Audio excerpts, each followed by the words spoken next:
Nah, teman-teman, untuk mata kuliah strategi, nah seperti yang sudah kita rencanakan sejak sebelum UTS ya, di mana setelah UTS ini Anda sudah mengerjakan proyek Anda masing-masing. Nah, proyekmu itu adalah dari studi kasus yang kemarin kamu lakukan. Seingat saya kemarin di GCR, nah bentar sambil saya cek GCR-mu. Di GCR saya sudah memberikan preface ya tentang memilih prioritas dalam pemasaran. Ha-ha. Jadi prioritas apa yang nanti akan kamu lakukan untuk studi atau untuk studi kasus yang sudah kamu lakukan. Jadi penggambarannya adalah dari tugas yang sudah kamu kerjakan, yaitu di prioritas yang kemarin, yang sudah ketemu itu prioritasnya. Bentar, sambil kita ulangi sedikit.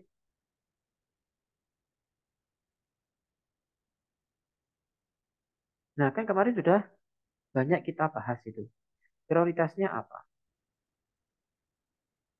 Prioritas ini adalah yang kamu temukan dari tahapan 1 sampai tahapan 3. Kemudian di tahapan 4, kamu memberikan solusi atas masalah yang menjadi prioritas 1 atau prioritas 2. Nah, dari prioritas 1 atau dari prioritas 2 itu, kamu pilih mana yang sesuai dengan kapasitasmu sebagai anak Bitkom.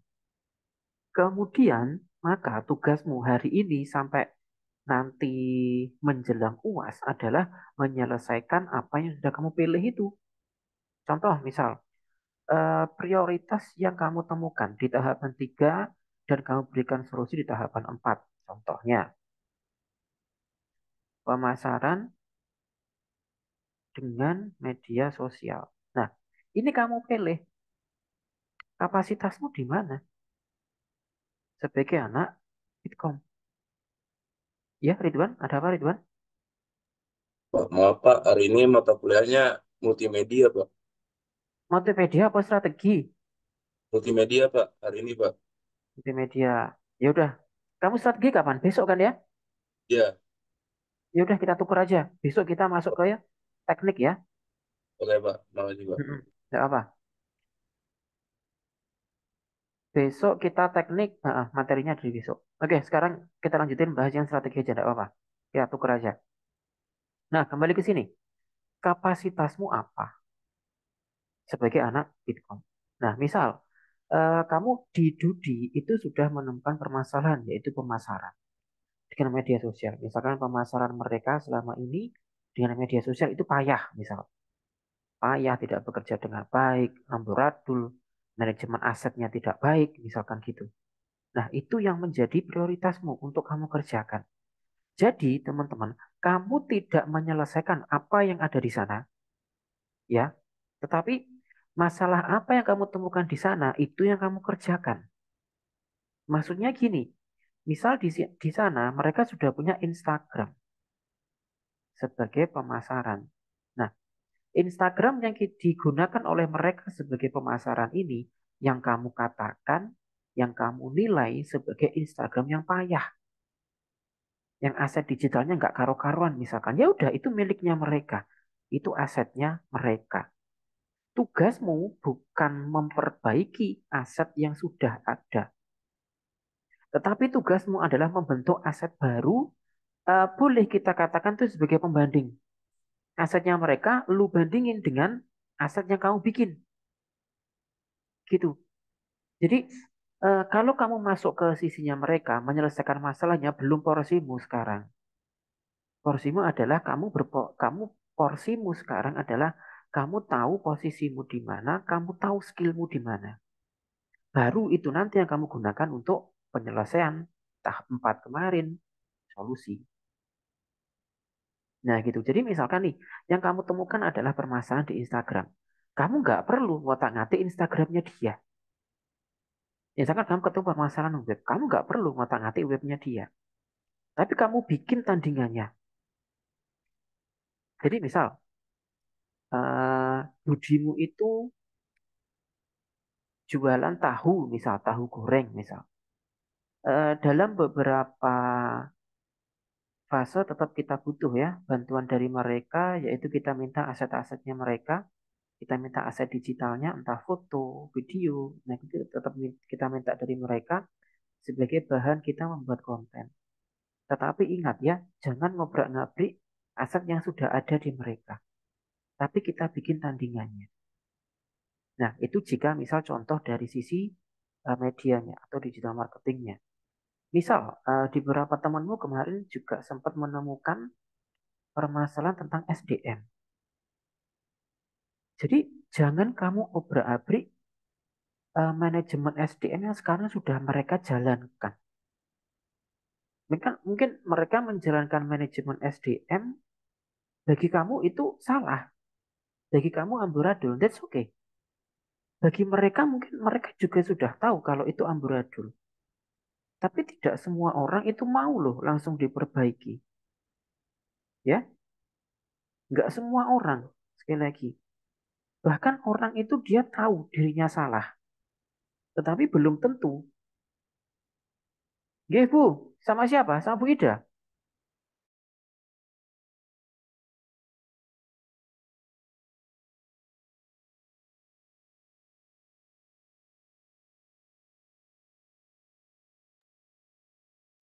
Kembali ke tadi. Kadang orang itu sudah tahu dirinya salah. Dia sudah tahu manajemen SDM-nya salah. Kemudian ada sesuatu yang benar, kita berikan inputan ke dia, lo salah, ini yang benar. Itu belum tahu mau menerima. Sehingga porsimu sekarang adalah kamu bikin tandingannya. Jadi misalkan manajemen SDM-nya mereka itu nggak baik. Nah, manajemen SDM-nya mereka tuh kacau misal. Kamu berikan solusi, berikan tandingan. Gimana sih manajemen SDM itu yang benar? Jadi kalau kita tarik sebuah garis gitu ya, bahwa tugasmu di sini adalah membentuk tandingan dari apa yang sudah mereka punya.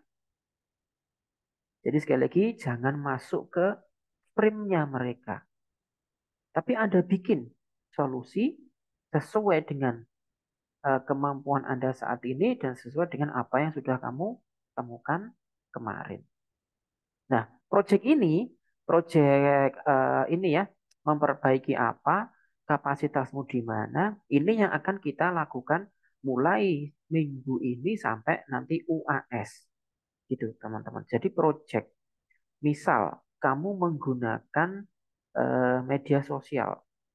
Masalah yang kamu temukan media sosial, kamu mau masuk ke ranah media sosial mereka. Kamu mau bikin tandingan media sosial untuk mereka. Mulai sekarang dirancang. Fitnya seperti apa, termasuk mungkin nanti kamu bikin captionnya seperti apa. Jadi kamu benar-benar menyelesaikan sesuatu itu dengan disiplin ilmu yang ada, gitu. Termasuk misalkan SDM tadi, SDM-nya mau diapain? Apakah mau rekrutmen karyawan baru? Kalau mau rekrutmen itu bagaimana? Timelinenya bagaimana? Teknisnya bagaimana? Itu kamu rinci. Tugasmu di situ. Termasuk bikin web misal. Kamu mau bikin web untuk mereka, web yang sudah ada itu kacau. Sehingga saya menyarankan adanya web baru, misal kamu bikin web tandingan. Ya bikin mulai dari requirement-nya bagaimana, UI UX-nya bagaimana, itu direncanakan. Kontennya seperti apa, termasuk nanti optimasi SEO-nya bagaimana. Kalau pakai ads, anggarannya diatur bagaimana. Detail, A sampai Z. Semakin detail kalian merumuskan sesuatu, semakin baik. Gitu ya. Sehingga nanti mulai pertemuan-pertemuan berikutnya Anda sudah memegang proposal tentang bagaimana Anda mengerjakan atau bagaimana Anda menyelesaikan permasalahan yang ada dengan solusi yang sudah kamu tuliskan di bab 4 atau di tahap 4. Jadi gitu, sekali lagi, semakin detail semakin baik. Kalau project bikin web ya, rumuskanlah requirement-nya ada bagaimana. Misalkan kamu bikin web, kenapa tombolnya warna pink? Jelaskan. Kenapa misalkan fontnya menggunakan Time New Roman? Jelaskan. Jadi gitu ya. Jadi membuat sesuatu, Anda membuat karya itu mulai sekarang diberikan landasan keilmuan, keilmuanmu. Nah, kamu sudah belajar Bitkom dari awal. Gitu. Jadi jangan hanya misalkan, oh bikin Instagram, oh bikin sosial media, posting, posting, posting tanpa arah, tanpa tujuan ya. Jangan. Udah enggak, sudah bukan waktunya kayak gitu. Nah, jadi sekali lagi teman-teman, untuk pertemuan-pertemuan berikutnya saya tanya, proposalmu sampai di mana? Proposalmu sampai di mana? Nah, di tahapan ini saya sengaja tidak memberikan template ke Anda. Karena tantangannya di awal tadi, semakin detail Anda memberikan sesuatu di dalam proposal itu, maka semakin bagus. Isinya apa? Wes, silakan. Kreativitasmu bagaimana? Saya tidak memberikan template sekali lagi. Gitu ya. Jadi silakan kalau misalkan progres atau misalkan kamu menawarkan apa ngono jenenge sosial media optimasi lah atau apa, nah itu kamu lihat di proposal itu isinya apa saja. Nah, itu nanti yang akan kamu tuangkan ke dalam proposal. Gitu ya. Entah kamu menyebutnya proposal, entah kamu menyebutnya pitching dokumen, entah kamu menyebutnya brosur atau apapun lah intinya. Yang saya butuhkan adalah sejauh mana Anda mampu mendalami masalah yang ada dan sejauh mana Anda mampu menggunakan skill Anda untuk permasalahan tersebut. Nah, itu ya kata kuncinya. Silakan jika ada pertanyaan sampai sini tentang progres Anda, tentang project Anda. Jadi mata kuliah ini strategi ya, sekali lagi teman-teman, adalah strategi nanti goalnya adalah project. Gitu. Silakan jika ada pertanyaan.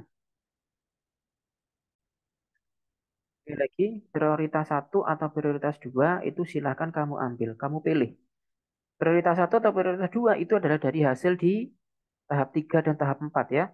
Tahap 3 dan tahap 4 itu kan nyambung tuh. Nah, prioritas satu atau prioritas dua. Pilih mana yang paling sesuai dengan kapasitasmu, dengan kemampuanmu. Makanya kalian ukur kemampuan diri kalian seberapa dan kemampuan kelompokmu itu seperti apa, diukur. Kalau misalkan prioritas satu itu emang sudah kapasitasmu ya udah pakai. Atau prioritas dua itu emang udah kapasitasmu ya sudah silakan pakai untuk mengerjakan yang sekarang. Gitu ya. Jadi bukan semuanya teman-teman, tapi silakan dipilih. Satu atau dua ya. Bukan dan loh, tapi atau. Itu. Ada yang lain?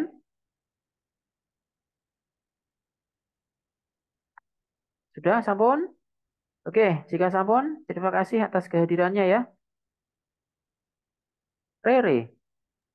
Kalau misal dari prioritas satu sama dua itu nggak ada yang berbau Bitkom itu kan di breakdown lagi ya Pak ya? Nah, kalau prioritas satu sampai prioritas dua, kalau belum belum ada yang berbau Bitkom, di breakdown lagi dari prioritas satu atau dua ya. Jadi tetap tetap kita ngeyel ibaratnya ngono. Tetap kita ngeyel, kita tetap berbicara berputar-putar di prioritas satu maupun prioritas dua. Seingat saya, Anda siap berikan video rekaman dari yang kemarin itu ya.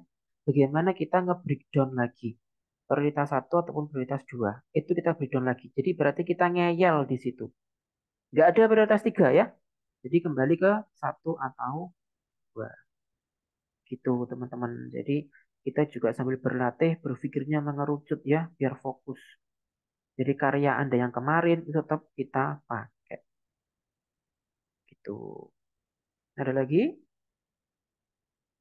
Oke, sampun.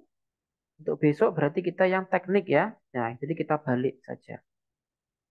Untuk ini ya Ridwan nanti tetap komunikasi dengan saya ya. Untuk minggu depan apakah untuk minggu depan sih saya harap sudah tidak Senin ya kuliah kita ya. Diganti silakan Anda pindahkan ke hari lain karena saya sendiri juga ada beberapa jadwal yang mengalami perubahan sehingga hari Senin itu sebisa mungkin tidak ada jadwal perkuliahan gitu. Wes, terima kasih. Selamat sore. Yang belum asar silahkan segera asar. Terima kasih atas kehadirannya dan wassalamualaikum warahmatullahi wabarakatuh. Waalaikumsalam warahmatullahi wabarakatuh.